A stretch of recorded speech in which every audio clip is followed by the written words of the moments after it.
Are you stressed? Do you feel overwhelmed?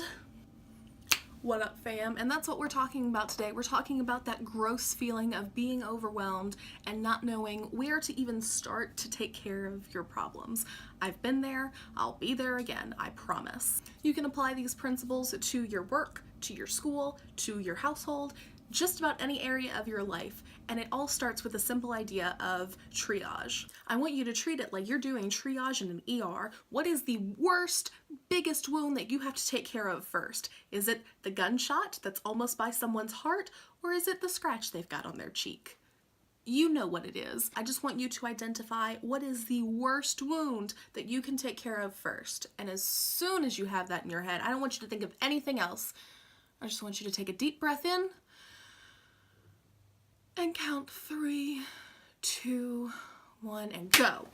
You go do it, because you know you need to do it. You don't need to be multitasking, you don't need to put on music, you don't need to think of what's the second and the third biggest task that'll need to be done after. If you've already identified what your worst thing to take care of is, you go do it right now.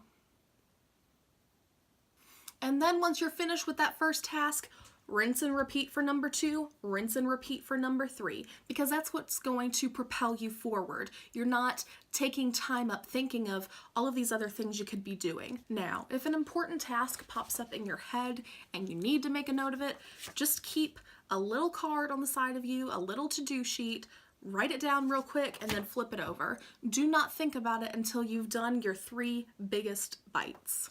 And then once you have taken care of the top 3 worst things on your list, go treat yourself to a nice drink of something. Maybe it's tea, maybe it's coffee, maybe it's something a little stronger. I ain't gonna judge.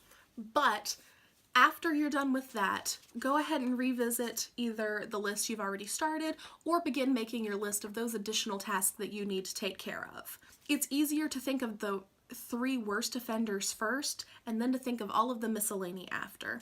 Then, once you have your task of miscellany, I want you to break that down into 4 sections, not 5. Gosh darn it. 4 sections.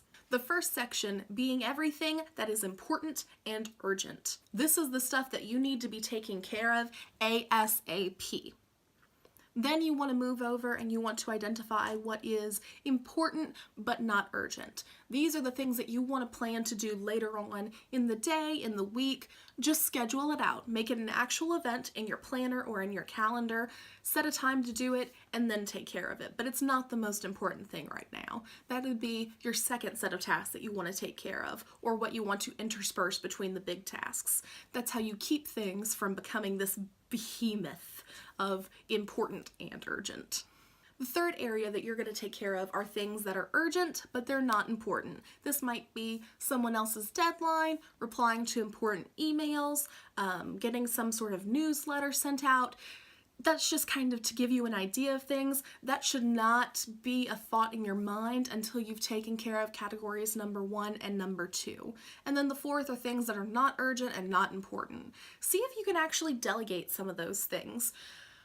Maybe you have to type out a meeting agenda. Maybe you need some clothes folded. Maybe that's something that someone else in your life can help you take care of, or it's something that you can forget about entirely for now. I would still recommend keeping a little list like that of things that are not urgent and not important that you can take care of later, but as I've been saying, you need to take care of all of the things that are actually important first. I don't want anyone to feel bad about getting to a point where they've become overwhelmed. Sometimes it's completely external, something happened and it was not something that you were prepared to deal with. Sometimes it's through a bit of a fault of our own. We couldn't quite make ourselves work up to that point. Whether we were procrastinating, whether we had physical or mental illness to deal with, life happens, boo-boo, it's fine.